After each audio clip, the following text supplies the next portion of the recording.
Olá, mulheres sergipanas de todo o Brasil, sejam muito bem-vindas a mais um podcast do Por Elas. E hoje a gente vai falar de um assunto um tema muito essencial, o enfrentamento e a violência contra a mulher.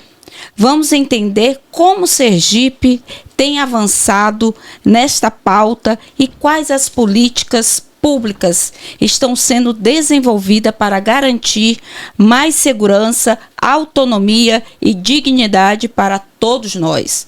E para falar sobre este assunto, nada mais do que nada menos, recebendo aqui a secretária de Estado de Políticas para as Mulheres de Sergipe, a delegada doutora Daniela Garcia. É uma mulher, uma trajetória marcante na defesa dos direitos das mulheres e no combate à violência no gênero. Seja muito bem-vinda, doutora Daniela. É um prazer imenso estar aqui com você. Foi uma alegria quando eu soube que você tinha aceitado o nosso convite de estar aqui, falar um pouquinho desse tema que é assustador. E eu queria que você falasse um pouquinho de como tudo isso está sendo aqui no estado de Sergipe e a nível do Brasil. Como é que o feminicídio tem acontecido, quais são as estatísticas e como isso está acontecendo? Bom, obrigada pelo convite, querida. É um prazer enorme estar aqui. A gente que já se encontrou há muito tempo atrás, né? E hoje a gente se reencontra aqui nesse trabalho lindo. Então, parabéns, né, por dar voz às nossas mulheres. E, bom, esse é um tema muito palpitante, é o meu dia a dia na secretaria. Primeiro dizer que continua sendo muito difícil sermos mulher em qualquer lugar, né? Na contabilidade, na polícia, na política. Mas a gente não desiste, então a gente precisa fazer valer a nossa voz. Nós somos mais da metade da população, né? Então a gente precisa participar das mesas de debate, a gente precisa participar da construção das políticas públicas. A questão do feminicídio é, assim, o ápice da violência contra nós, né? O feminicídio ele se difere do homicídio à medida em que o homicídio é a morte de qualquer pessoa, né, por alguma razão, e o feminicídio é a morte de mulher em razão do gênero. Então, eu mato esta mulher apenas porque ela é mulher. Eu mato essa mulher porque eu não aceito essa relação. Então, dito isso, né, feita essa distinção, há uma escalada grande do feminicídio no Brasil. E em Sergipe, a gente passou por uma escalada gigante até 2018, vamos dizer assim. Depois veio a pandemia, todo mundo ficou meio preso. E de 2020 para cá, graças a Deus, a gente tem reduzido o feminicídio em Sergipe. E se você me perguntar assim, qual é a fórmula? Porque hoje a gente virou case de sucesso no Brasil, graças a Deus. Graças a Deus. Em todos os estados há um aumento, né, em quase todos os estados há um aumento do número de crimes. Mas aqui, a fórmula do sucesso, na verdade, é entendermos que a gente não pode trabalhar em caixinhas. Né? Então, enquanto a gente trabalha o crime apenas como se fosse um caso de polícia, você não vai resolver. Você tem que entender que aquilo é um caso de polícia, mas também um caso de falta de política pública de educação. Isso ocorre porque as mulheres não têm oportunidade de trabalho, porque as mulheres não têm autonomia financeira, né?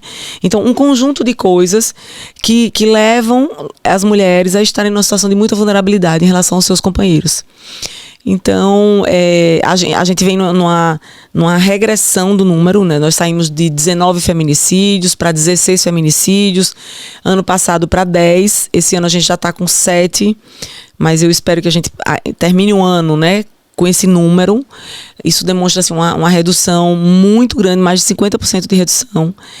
E no Brasil, quando eu falo que a gente virou case, porque nós fomos o segundo estado da federação que mais reduzimos o feminicídio. Ficamos atrás do Amapá. Então, eu acho que a gente encontrou, né, essa fórmula, que é trabalharmos juntos, que é falar sobre o assunto.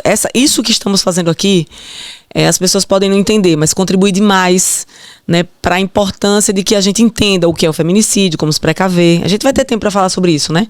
Mas a gente precisa falar sobre isso. O que eu vejo que eu fico até orgulhosa, porque é a menor federação, né, nossa, é aqui Sergipe, e a gente está com esse índice da gente estar trabalhando. E como você qual foi o case que você trouxe para mudar essa estatística aqui dentro do estado de Sergipe, né, Daniela? Olha, a gente fez uma coisa bem interessante logo na abertura da Secretaria de Política para as Mulheres, porque também eu tenho que fazer essa regressão, né? Nós passamos aqui muitos anos sem uma secretaria que cuidasse da pauta da mulher. E muitos homens me perguntam, mas não tem a Secretaria do Homem? Não tem a Secretaria do Homem, não vai ter. Porque vocês têm uma dívida histórica conosco, né? Entendeu? Assim como a gente tem com os negros, né? Assim como a gente tem com as pessoas com deficiência. Então, existe um déficit social muito grande com essas pessoas. Então, a gente criou a Secretaria no ano de 2023, né? No primeiro ano do governo Fábio. Eu fui convidada para ser secretária. E a primeira ação que a gente fez foi criar um observatório. Criamos o Observatório Maria Beatriz Nascimento. Porque eu entendi assim, como é que eu vou pensar política pública sem estudar o dado, sem saber onde o crime acontece, quem são as minhas vítimas, né? Qual é a maior incidência, em que dia, qual é o horário do crime. Então eu preciso entender isso, né? E como eu venho da segurança pública, isso é uma praxe lá, me ajudou muito, né? Ter esses dados da segurança pública e me debruçar sobre eles para pensar o que a gente poderia fazer. Então, por exemplo, hoje nós já sabemos que a mulher mais vítima de feminicídio aqui no estado é a mulher na casa dos 35 anos, é uma mulher parda, é uma mulher socialmente vulnerável, é uma mulher cuja educação ela não é inconclusiva, ela não tem muito o segundo grau, por exemplo, completo. Os casos acontecem 90% dentro das casas, à noite, e as mortes se dão muito por arma branca, né? Então, feito esse panorama, o que fazer para mudar essa realidade, né? Porque veja, olha o que eu falei, o feminicídio acontece dentro de casa, então não há polícia no mundo que vai conseguir prevenir isso pelo policiamento ostensivo. A gente precisa... Então, entendendo isso, porque se o crime ocorresse na rua, era mais fácil. Mais fácil, tranquilo. Joga a polícia militar nos bairros mais perigosos, nos lugares... Mas não, como é que eu vou botar um policial militar em cada casa? Não tenho como. E você não acha, doutora Daniela, que as mulheres têm vergonha de fazer denúncia? Então, exatamente. Assim, outro dado que... Aí, então, trabalhando esses dados, a gente também chegou a um resultado importantíssimo. As mulheres que morrem são aquelas que não denunciam. Não denunciam. Então, assim, nós tivemos anos seguidos de mulheres que morreram e não tinham sequer uma medida protetiva ou um boletim de ocorrência. Ou, se tiveram, desistiram. Então, para mim está claro que esse criminoso, né, esse homem autor desse fato do feminicídio, ele é um homem covarde mesmo. E não estou falando isso, né, numa brincadeira, num tom jocoso. É de verdade um homem covarde. Ao primeiro sinal de que a polícia sabe de que o caso vai ser levado ao judiciário, ele recua. Porque ele tem medo, né? Porque ele tem medo. Porque ele não é um criminoso, quanto mais, desse criminoso típico que a gente vê, o ladrão, né, aquele que rouba a bolsa o tempo inteiro e tal. Não. E ele cria uma força, pelo menos eu já vivenciei isso, não eu passando por essa situação, mas vendo uma situação desse, de que é como se ele, com a mulher, ele tivesse um poder tão grande que ele se torna aquele homem violento. Então, quando ele chega perto de outro homem, ele fica... Ele recua. Ele é muito violento com aquela mulher, né? Entende? Então, por isso, a denúncia salva, as mulheres com medida protetiva não estão sendo mortas. Então, eu acho que esse observatório, entender a dinâmica do crime, entender que o crime acontece dentro de casa. Então, se acontece dentro de casa, eu não posso botar PM dentro da casa, eu preciso conscientizar essa mulher, eu preciso trabalhar com conscientização. Então, a gente traçou uma estratégia de planejamento da secretaria com base nos dados. E é por isso que eu falo que a gente não pode trabalhar com caixinhas. Imagine que eu trabalhasse o feminicídio apenas pelo número de crimes e quantidade de elucidação de crime. A nossa Polícia Civil, eu posso garantir, é uma das melhores do Brasil. Então, a taxa de resolutividade dos feminicídios é 100%. Não tem um feminicídio que não se chegou à autoria. Agora, não adianta chegar à autoria. Cheguei à autoria e prendi. Como é que eu previno outros feminicídios? Esse é o grande desafio. Esse é o grande desafio, porque é como você fala, se você está dentro da sua casa, como é que a polícia pode intervir lá dentro? Então, se você não leva isso para fora, para que as autoridades consigam sanar aquele problema, eu acho que fica muito difícil. Fica muito difícil. Por isso que espaços como esse são importantes, porque, né, todas as pessoas que nos assistirem têm que entender que a denúncia salva. E não é Daniele que está falando. Tá vendo, gente? São os dados que estão nos mostrando. vai resolver pelo menos parte dos nossos problemas, né? Então, essas mulheres que estão nos assistindo, não deixem de denunciar, fazer denúncia, procurar ajuda. E aqui a doutora Daniela está dando todas as dicas. Fiquem aí para assistir, para a gente poder ter aonde ir pedir socorro, mulheres. E assim, o feminicídio é um crime que vai dando spoilers, né? Vamos usar uma palavra bem moderna. Ele não acontece da noite pro dia, né? Não é assim, o homem acorda hoje com a vontade louca de matar a mulher. Não é assim.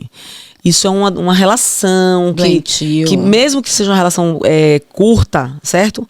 Ainda assim, desde o primeiro momento, ele já se mostrou meio agressivo, que não permite que ela se vista dessa forma, que ela não fale dessa forma, que ela não frequente certos lugares, que ela não trabalhe. Então, a gente tem que ficar atento aos sinais. São esses sinais que vão nos mostrar, né, que a gente não pode entrar nesse círculo vicioso de violência. Se a gente entra nessa espiral de violência, o mal maior pode acontecer, que é o feminicídio.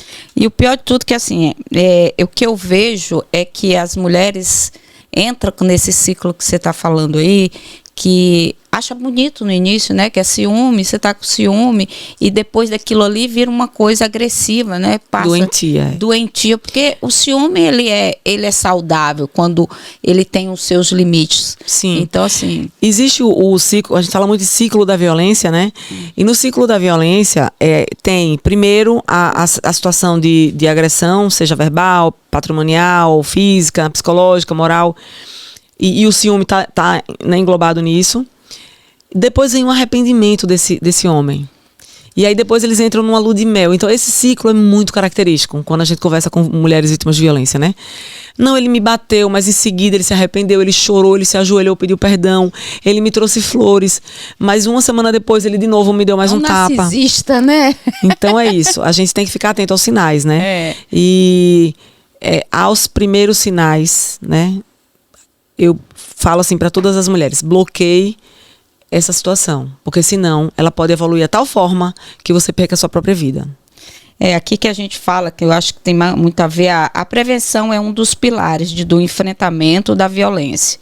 Que a iniciativa de educação, conscientização e formação estão sendo promovidas pelo governo. Pronto. Né, para transformar essa mentalidade e promover uma cultura para essas mulheres e para não só para a sociedade como... Né, como, todo, né? Como um todo. Veja, a gente trabalha a conscientização de duas formas. Com a educação, e nisso a gente entra nas escolas. Então a gente tem feito uma parceria muito legal com a Secretaria da Educação. Nós criamos com o setor pedagógico deles uma cartilha consumível, que a gente chama, que é o quê? Os alunos, eles têm... A gente começou esse projeto com as escolas cidadãs, né? As escolas cidadãs são as escolas que trabalham em turno integral. Eles têm matérias sobre cidadania. E nesse momento de falar sobre direitos, né, sobre cidadania como um todo, se trabalha a pauta de gênero, junto com essa cartilha. Na cartilha, os alunos vão escrevendo, quando eu falo que ela é consumível, é porque eles vão escrevendo ali na cartilha o que eles... Quando a gente bota imagens, e aí o que é que eles acham daquela imagem, o que é que eles entendem de uma certa situação. E ao final do projeto, no final do ano, por exemplo, nós vamos recolher essas cartilhas. E a gente vai catalogar todas as respostas para a gente entender a cabecinha do nosso jovem hoje. Quem são os nossos jovens? Mas, para além disso, a gente discute muito com eles a questão da violência.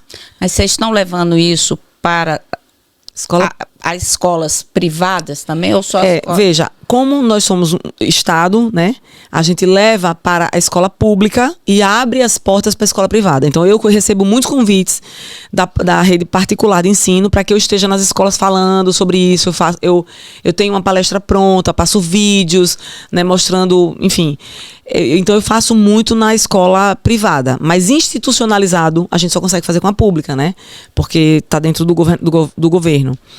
Porque a gente pensa que só na classe menos desfavorecida que acontece muito esses casos. Não é verdade isso. E que a gente vê nas grandes sociedades, a gente vê que você fica besta, como é que a pessoa tem toda uma estrutura, tem escola, estuda, tem consciência de tudo isso, e ela não consegue sair de um relacionamento abusivo, né? Sim.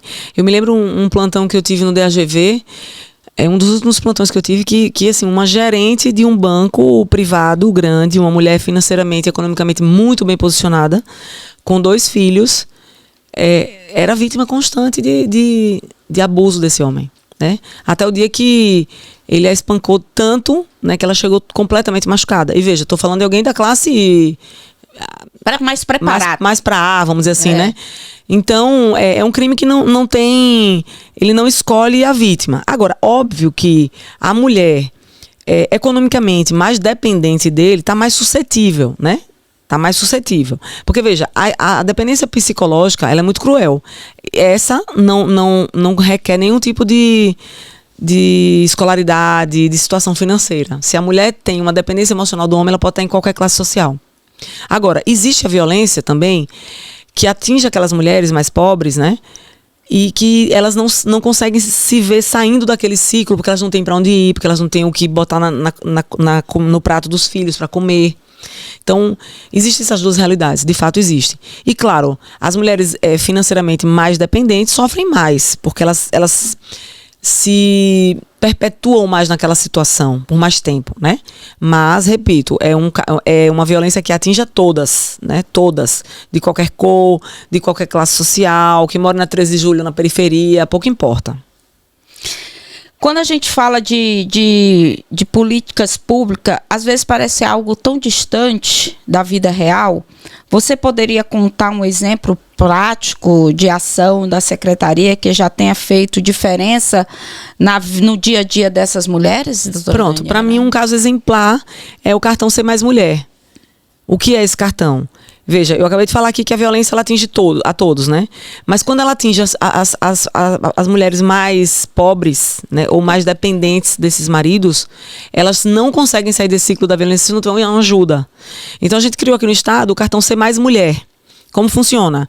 Mulheres vítimas de violência com medida protetiva, que estiverem cadastradas no CadÚnico e numa faixa de renda de até meio salário mínimo, elas podem requerer o benefício ao governo.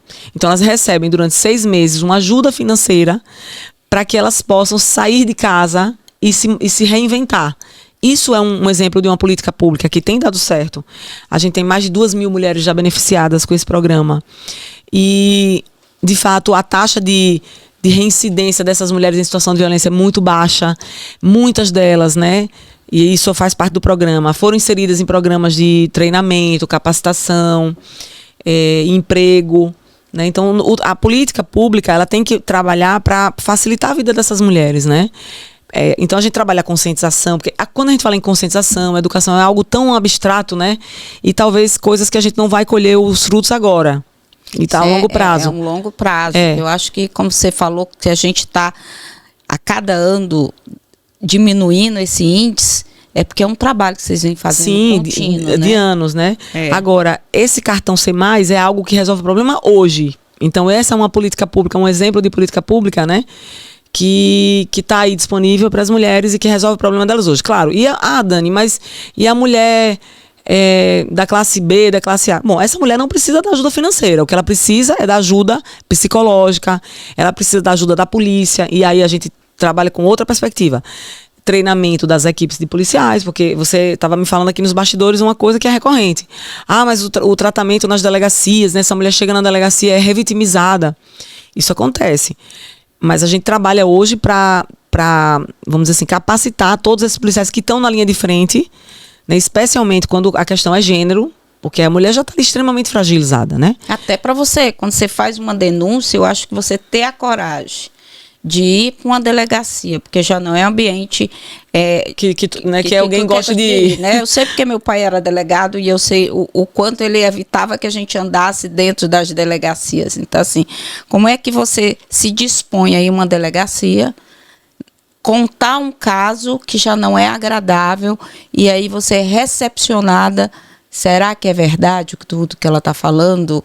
Ou ela está de uma crisezinha, né? Eu acho fazer pouco, vitimizar uma situação tão séria. Será que não é isso que as mulheres, na maioria, deixam de ir com medo disso? Veja, das pessoas não estarem preparadas, quem está nos recebendo? Então, para suprir, vamos dizer assim, essa deficiência que nós temos, né, mas estamos em reconstrução, a gente digo, a Secretaria de Segurança Pública criou a Devir Mulher, que é a Delegacia Virtual da Mulher.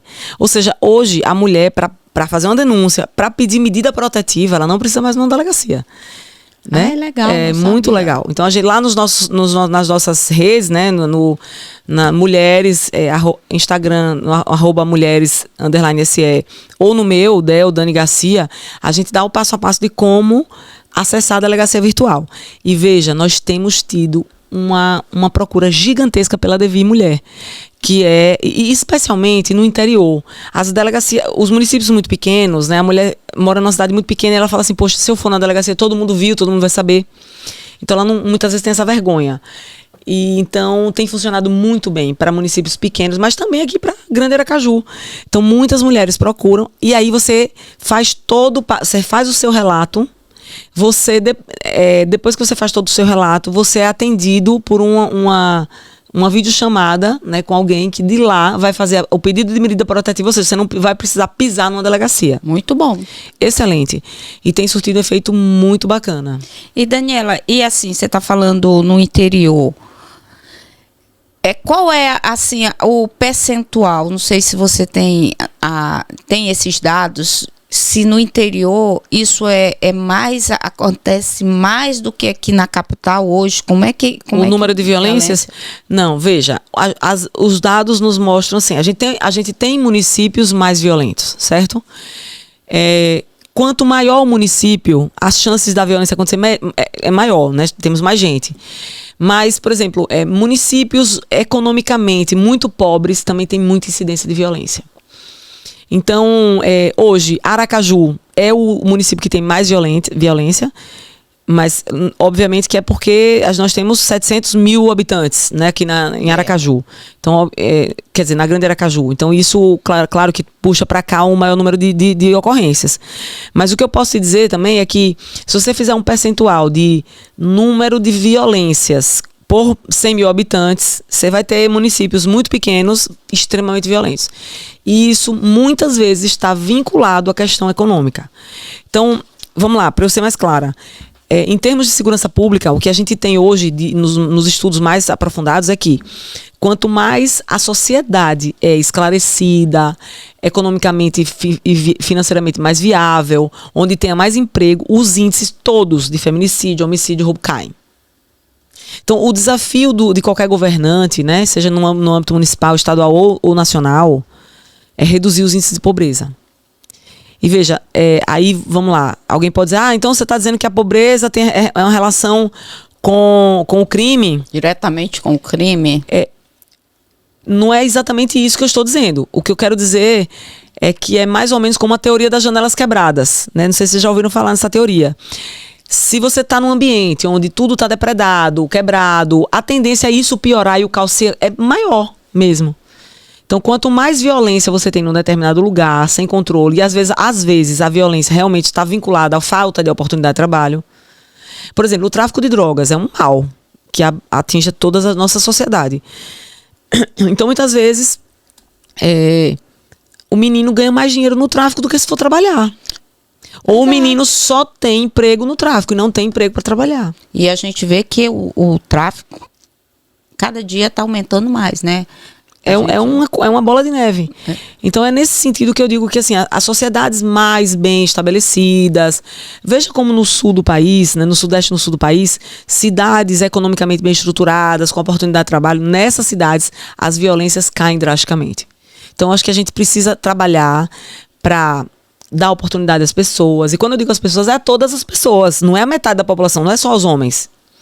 A gente ainda tem uma disparidade salarial muito grande entre homem e mulher, fazendo a mesma coisa. Com certeza. Né? Nós ainda temos, por exemplo, você é contadora, eu sou delegada. Nós estamos em profissões que não foram pensadas pra gente. De jeito nenhum. São profissões extremamente masculinas. E que a gente luta todos os dias para que a gente possa mostrar, porque a gente tem mulher que chega onde a gente chegou, a gente tem que mostrar todo dia 3 vezes mais do que um homem se estivesse na posição que a gente, né? O nosso desafio é muito maior. Muito maior. A gente tem que provar, inclusive, que eu estava falando outro dia, inclusive para as próprias mulheres, né? Porque eu acho que os grandes nossas concorrentes são as próprias mulheres que eu acho que ainda não se conscientizaram E veja, eu diria assim, nós fomos criados num ambiente onde mulher é criada para competir. Com outras mulheres, onde a beleza é muito associada ao sucesso, certo? E isso também gera uma competição muito grande. E onde as oportunidades não chegam igual para nós como para os meninos, né, para os homens. Então é um desafio social a gente ultrapassar essas barreiras. Agora sim, olhando, eu gosto sempre de ver o copo meio cheio, não meio vazio, né? Então nós estamos aqui para contar essa história. Pois é. Né? Veja, quando você falou que seu pai era delegado. Meu pai era delegado. Na época do seu pai, muito provavelmente não se imaginava mulheres jovens delegadas. De jeito nenhum. Contadores. Eu posso lhe dar um exemplo de mim mesma. Eu me lembro na escola, eu era muito ruim de matemática, física e química, né? E um professor chegou para mim e falou assim: olha, você não pode fazer nada na área de exatas porque você não tem perfil. Isso é coisa de homem, que só homem sabe fazer conta de matemática. Eu escutei isso. Absurdo hoje, Absurdo. Né? Mas isso foi introjetado na minha cabeça e eu passei muitos anos acreditando nisso. Que eu não era capaz de fazer conta, por exemplo. Entendeu? Então, a gente tem que desconstruir isso, né? E a ideia desse programa, Daniela, é exatamente da gente trazer outras mulheres também para a gente desconstruir isso que construíram para a gente, né? A gente precisa juntas, né? Você na tua profissão, eu na minha, outras mulheres já passaram por aqui, contando um pouquinho da realidade de cada um. O que é chegar num cargo que a gente chegou, o que a gente passou para chegar aqui.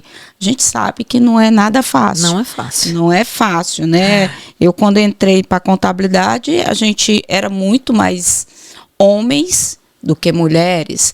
Mas hoje, a gente já, a nível nacional, nós somos mais de 50% das mulheres. Ai, que notícia boa. Porém, nós não temos a liderança ainda igual a do homens, né? Eu digo que a gente começou com 11 mulheres presidentes, depois a gente passou para 7, hoje passou para 5 e eu não sei quantas vão vir pela frente, né? Eu me lembrei eu fui num evento no Ministério, no Tribunal de Justiça, e as magistradas falaram isso. Hoje elas têm magistradas e magistrados quase que metade. Mas nos cargos de direção, né, nos tribunais de justiça, como desembargadores, ou com a oportunidade de ascender na carreira, muito mais os homens. Exato, a gente vê o STF, né? A gente só tem uma mulher. E veja só que loucura. O quanto, por exemplo, a maternidade de uma juíza, de uma mulher juíza, pode interferir, né, por conta do prazo de paralisação pela licença, na ascensão à carreira de desembargador. Então é muito injusto para a gente ainda, né? As regras ainda não são iguais. Por isso que hoje tem muitas mulheres hoje que não querem ter filho, né? Então, deixando para sua profissão você estar em primeiro plano, né? Do que construir. E não acho justo isso, né? Eu acho que a gente não pode ter essa... Veja, se você não quer ter filho porque não quer ter filho, tá tudo bem.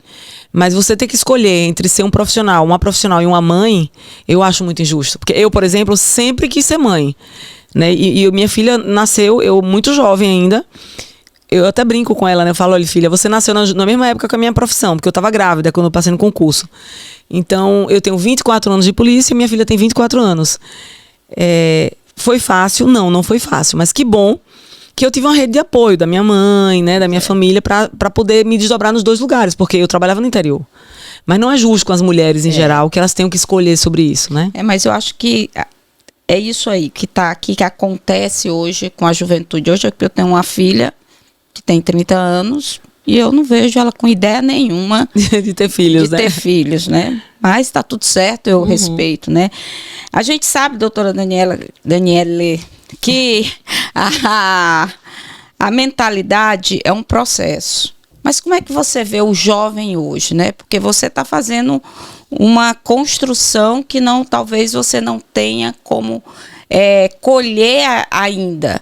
Mas você está plantando para essa juventude que está chegando. E como é que você vê que essa juventude vê tudo isso acontecendo? Veja, é isso, é uma cultura, precisa se mudar uma cultura de anos, né? Uma cultura machista, misógina, separatista, né? Então, assim, é muito difícil. Mas, repito, eu gosto de ver o copo mais cheio do que vazio. Então, eu acho que a gente vem numa construção importante. Por exemplo, eu me lembro que eu aos 9 anos sofri um acidente de carro, de trânsito, né? E voei pelo vidro da janela, minha mãe ficou gravemente ferida. Naquela época nós não usávamos cintos de segurança. Não. E foi um acidente que seria facilmente, quer dizer, facilmente não, né? O acidente aconteceu, mas assim, que talvez as lesões tivessem sido muito menores se nós tivéssemos de cinto. Hoje, a gente não vê ninguém mais sem usar cinto de segurança. Todo mundo entra no carro e bota o cinto de segurança. A mesma coisa eu falo com cigarro, né? Imagine que a gente já teve aviões voando com alas de fumantes. E hoje você não consegue nem imaginar que alguém voe no avião, alguém fumando, né? Então, olha, nós ultrapassamos essas barreiras. Nós conseguimos reverter uma coisa que era cultural. Na década de 70, 80, todo mundo fumava, em qualquer lugar. Podia ter alguém fumando aqui dentro do estúdio e estava tudo bem, né? Hoje, então a gente mudou essa cultura. Então, se a gente conseguiu mudar a cultura para o cinto de segurança, para o cigarro, por que a gente não pode mudar a cultura da violência? Verdade. Eu acredito nisso. Eu acredito. Agora, sim, eu acho que a gente tem que ter políticas públicas muito bem definidas. Sim, sim. A gente precisa de um apoio gigante, porque eu acho que o desemprego é uma coisa que está aí, né? E como você mesmo falou, que as mulheres que às vezes aceita por não ter como se manter, né? Então se sujeita a esse tipo de situação. Sim. Então eu acho que lidar com isso daí, dependendo da políticas públicas para que possa estar nos dando apoio nessa situação, né? Eu acho. Por isso que a gente tem um trabalho assim incansável e muitas vezes sem um resultado prático hoje, né? A gente está plantando uma semente. A gente está desconstruindo isso nas escolas, a gente faz muita rede de conversa com mulheres, em todos os lugares. Nós temos um ônibus, a gente chama de ônibus lilás. A gente viaja para os municípios e faz uma roda de conversa com as mulheres daquele município, conversa sobre violência, tira as dúvidas, explica o que é preciso, quais são os 5 tipos de violência, né? Qual é o passo para ela sair daquela situação. Então, são coisas que a gente vai plantando, né? A gente trabalha muito na parte de empreendedorismo.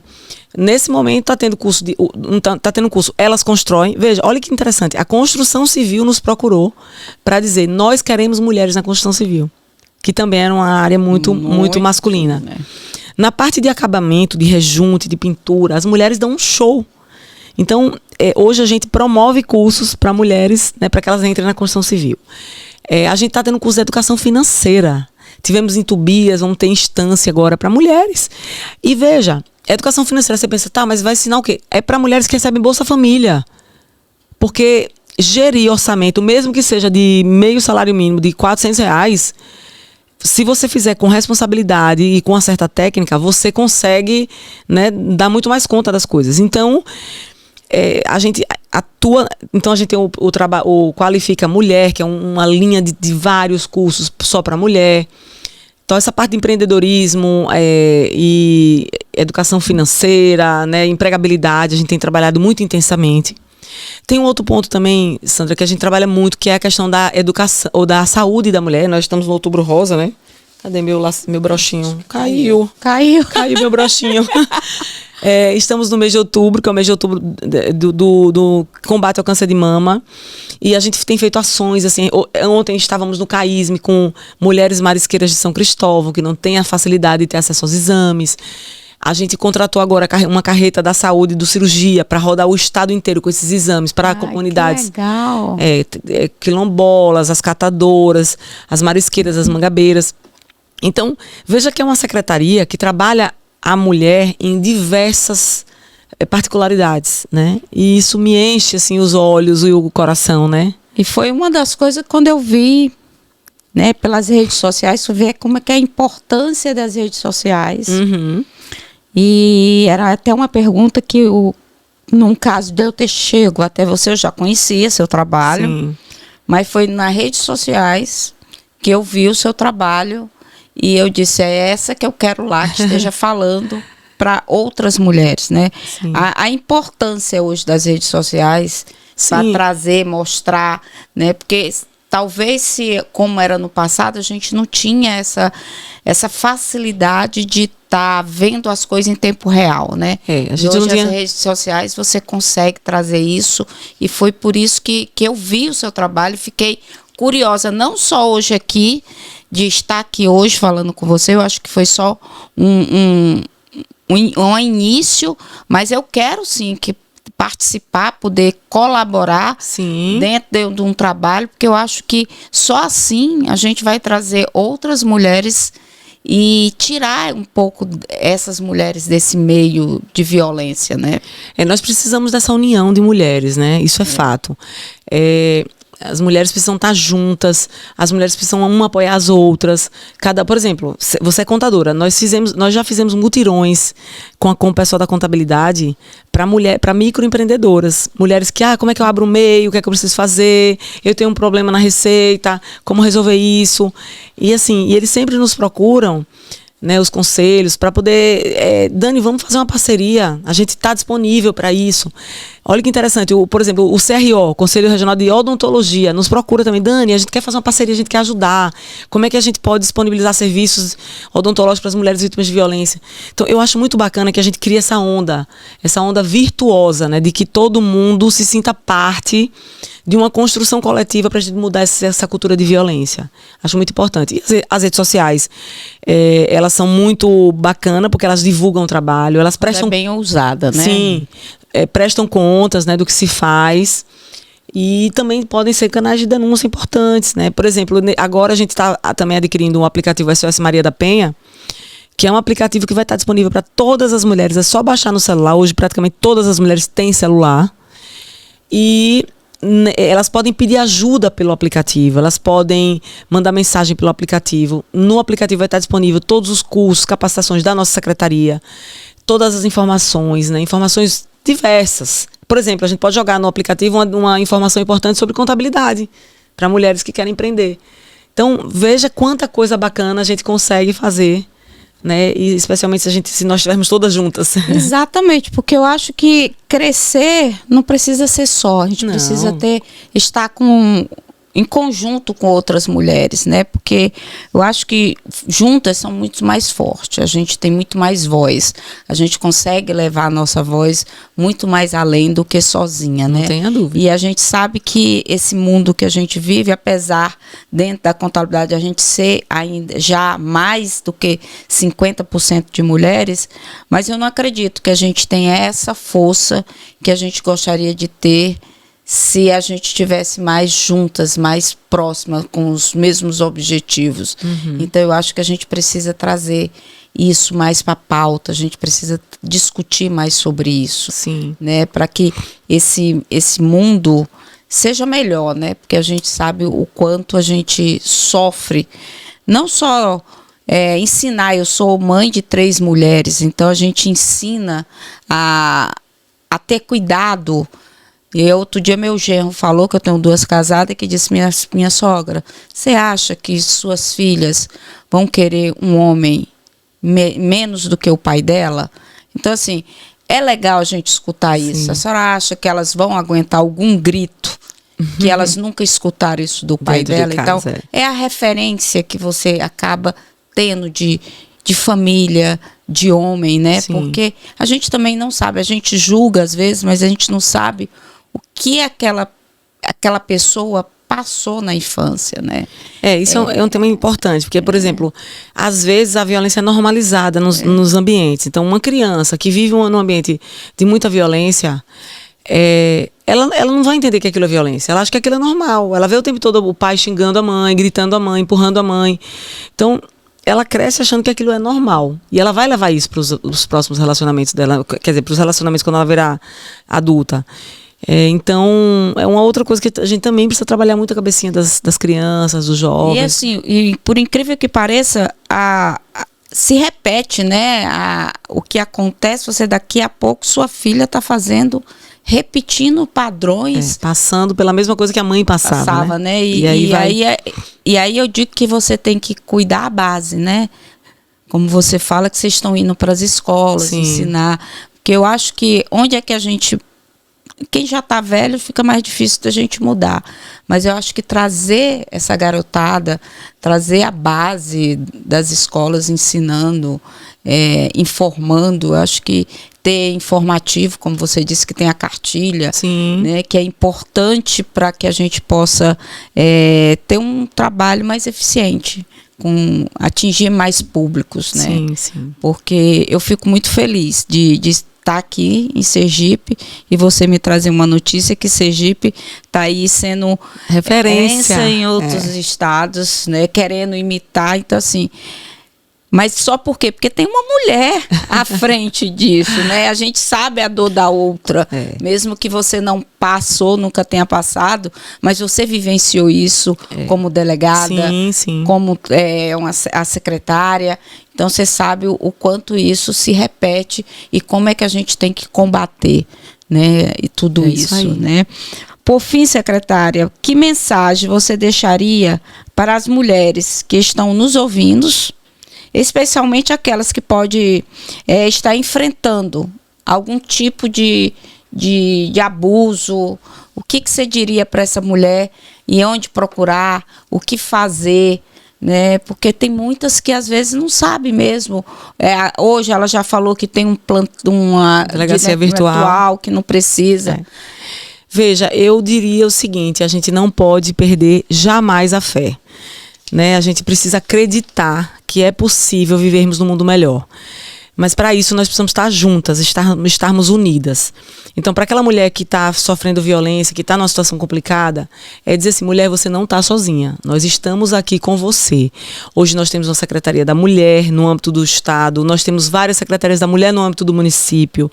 As delegacias estão cada vez mais se preparando para atender a situação de vocês. A gente tem a delegacia virtual. Agora, é importante a conscientização de que a violência não é normal, de que a violência vem numa escalada que pode levar a um feminicídio e que, por isso, a gente precisa estancar o primeiro sinal. Volto a repetir, as mulheres que foram mortas em Sergipe, né, de 2020 para cá, foram aquelas mulheres que não tinham medida protetiva, que não tinham boletim de ocorrência, que nunca pediram ajuda. Então, que as mulheres que infelizmente estejam vivendo nessa situação, que elas busquem ajuda o mais rápido possível. Ah, mas eu não quero ir numa delegacia. Pode procurar a Secretaria de Política para as Mulheres. A gente fica ali perto do IPES, né, atrás da Capitania dos Portos, na Avenida Ivo do Prado, ali por trás. Mas também pode nos procurar nas nossas redes sociais. Eu atendo todo mundo, eu respondo a absolutamente todo mundo. Muitas pessoas mandam mensagem no privado para mim. Então a gente está à disposição para ajudar, para pegar na mão, para ouvir, para ir junto na delegacia se preciso for, né, e para encaminhar para os programas sociais. Vocês não estão sozinhas. E para as mulheres que não estão sofrendo vítima de violência, né, eu conclamo assim: juntem-se a nós nessa luta. Essa luta não é só de quem está passando pela violência, não é só da polícia, não é só minha que sou secretária, é de toda a sociedade. Mulheres e homens, né, precisam se unir nesse propósito de transformar a sociedade numa sociedade mais justa e igual para todos. E até porque esses homens têm filhas, né? Que também não gostariam que... São filhos de uma mãe, né? Exatamente. São filhas de uma mãe. Que eu acho que isso... ninguém gosta de ver uma mãe, uma irmã, alguma mulher que você ame passando por tudo isso. É, né? Verdade. Então, doutora Daniela, secretária, muito obrigado pela sua presença, compartilhar aqui conosco um pouco da essência do que você tem feito e vai fazer para essas mulheres, né? A importância do seu papel dentro da sociedade, um trabalho que poucas pessoas enxergam nesse trabalho, né? Mas que é tão importante, que vem fazendo para mulheres que estão lá em difíceis situações, né? Então, isso para mim é tão importante, esse seu trabalho, que às vezes a gente, quem está de fora, não sabe a dimensão disso daí, o resultado que isso traz, esse bate-papo que a gente está fazendo. Por isso que, assim, tem que ter mais programas que possam trazer mais visibilidade sobre esse assunto tão importante. E aí, antes de eu encerrar, eu gostaria de saber se você tem mais alguma coisa que você gostaria de falar aqui para deixar mensagem que a gente não tenha conversado, não tenha falado. Fica aí à vontade. Eu acho que a gente falou bem sobre tudo, né, sobre programas. Queria agradecer imensamente, porque eu acho que é importante a gente falar sobre esse tema em todos os lugares, né? Onde tiver um microfone, onde tiver duas pessoas, é importante a gente falar sobre a questão da mulher, sobre o que está sendo feito, sobre como a gente pode transformar vidas. Então, deixar assim o meu abraço carinhoso a você, né, a quem já conhecia, mas que bom que a gente se reencontrou aqui nessa situação, de deixar a nossa secretaria totalmente à disposição e dizer que a gente também precisa de vocês, viu? Então, se puderem nos ajudar de alguma forma, e quando eu digo ajudar, é trazer mulheres para o movimento, né, é de repente fazer um movimento na contabilidade para que a gente possa ajudar outras mulheres. Eu acho que é válido e é essa união que eu desejo que a gente tenha, né? E eu me comprometo, doutora Daniela, que eu vou tentar viabilizar isso com as colegas, amigas da área de contabilidade, para que a gente se aproxime mais e possa trazer, de certa forma, uma ajuda, seja lá em entregar o seu dia uma mulher dessa, de um bate-papo, de orientar como profissional da contabilidade, onde a gente possa. Isso eu já fiz um trabalho com o Sebrae, o delas, sim, que eu achei muito interessante. Muito legal. Muito legal de trazer, porque a gente pensa que a nossa realidade não existe isso, né? Que a gente está numa realidade, mas existe muita gente precisando de uma palavra nossa, né? Sim. De uma ajuda, de um conselho. Com e certeza. Eu acho que isso, essa nossa conversa foi tão inspiradora, né? E eu espero que esse episódio consiga atingir um número de mulheres muito maior do que normalmente a gente atinge. Então, trazer para essa realidade que é real, é um mundo que não é de fantasia, porque às vezes eu já te escutei de homens dizendo que será que isso acontece mesmo? É real. É real. É real. Né? Então, né? assim, e a gente não pode achar que é uma brincadeira, né? Então, assim, gente, eu quero agradecer a doutora Daniela por ter nos dado essa oportunidade de estar aqui conversando aqui com a gente. Gostaria que a gente vai deixar o Instagram da doutora Daniele aqui para que vocês possam seguir, conhecer o trabalho dela melhor. Ela vai deixar todas as informações onde a gente vai encontrar as delegacias, os lugares. A gente vai estar aqui no episódio deixando todos os lugares que vocês devem procurar em caso de necessidade de denúncia de uma mãe, de uma irmã, de quem seja uma mulher que esteja precisando. Então, procure lá, entre nas redes sociais, tanto da Fundação Brasileira de Contabilidade, como do Por Elas. Não deixe de nos seguir nas redes sociais para ter temas como esses, para que a gente possa atingir mais mulheres, para que a gente possa poder ajudar mais mulheres nessa missão que a gente está trazendo aqui, falar para mulheres. O meu muito obrigado e fiquem com Deus e até o próximo episódio.